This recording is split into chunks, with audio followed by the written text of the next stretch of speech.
interpreter is Dominic Maina. Tonight, 224 Kenyans have been shortlisted to fill the vacant positions of Chief Administrative Secretaries. The shortlisted candidates, including some big names, will now appear before the Public Service Commission for interviews on March the 1st and the 2nd. Most of the candidates are allies of President William Ruto, while a number of them are former governors who have served their 2 terms. 5 of the shortlisted candidates are rebels from the opposition.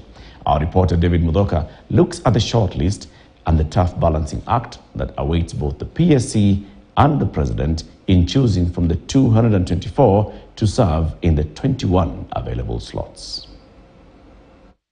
President William Ruto will from early next month, through the Public Service Commission, embark on a last trial to fully constitute his government.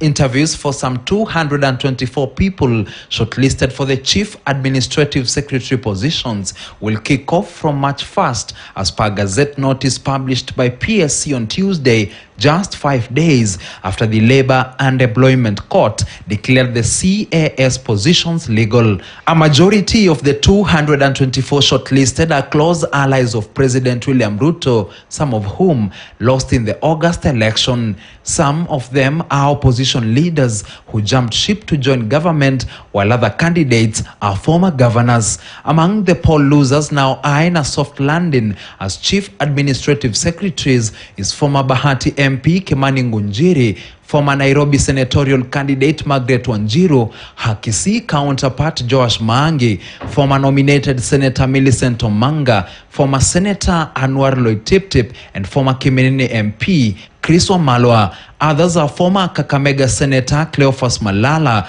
former Kirinyaga MP Wangui Ngirishi, former nominated Senator Mary Senator, as well as journalists Boniface Musambi, who vied for the Kitui Central MP seat, and Mwanaisha Chizuga, who vied in the Matuga parliamentary race but lost. Former Isiolo woman representative Rehema Jaldesa, former Machakos Town MP Victor Munyaka, his Lunga counterpart Hatib Mwashetani, former Iala MP Simon Mbugwa, and former Makueni Deputy Governor Adelina Mwau also made it into the shortlist.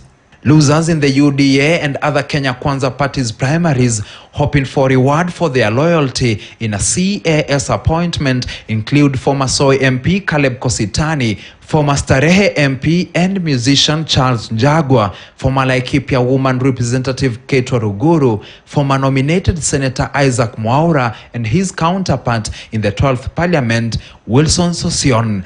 Former governors in the shortlist are Wajia's shortest-serving governor Ali Mukhtar, former Trans Nzoia County boss Patrick Haemba, his Samburu counterpart Moses Lenol Kulal, former Narok Governor Samuel Ole Tunai, former Taita Taveta Governor John Mrutu, Nairobi's Evans Kidero, and Kisii's James Ongwae. Ongwae and Kidero double up as part of the opposition rebels who decame to the government side either before or after August and are in the shortlist. Others are former Kisauni MP Ali Mbogo, former Kisumu Senator Fred Outa, and former candidate in the Siaya gubernatorial race, Nicholas Gumbo.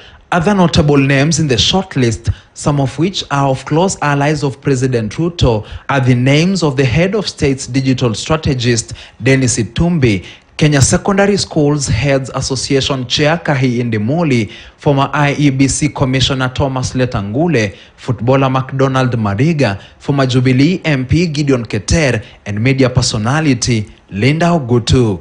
Political analysts argue that this will be President William Ruto's hardest choice as he faces a tough balancing act of rewarding most of his allies while at the same time ensuring that the new chief administrative secretaries are representative of the face of Kenya. You cannot share 200 positions of about 30 to over 200 persons who have been shortlisted. That tells you about 70% of those who are shortlisted will end up missing out on what they're looking for. What does that tell you? That tells you that of the 70%, probably 50% might end up feeling pissed they might end up feeling unappreciated by the sitting government. However, lawyer Bashir says that the president could still kill two birds with the same stone should he increase the CAS positions to create more room for his allies as well as an all-inclusive cabinet. The big question is, how many slots might he create? Let's look at his predecessor. His predecessor created about 35 slots. He even ended up giving 3 CASs to one ministry just to try and make these positions as many as possible. We don't know whether the president might end up following the same route. David Muthoka, KTN News. And still on the hunt for top jobs, and 14 Kenyans have been shortlisted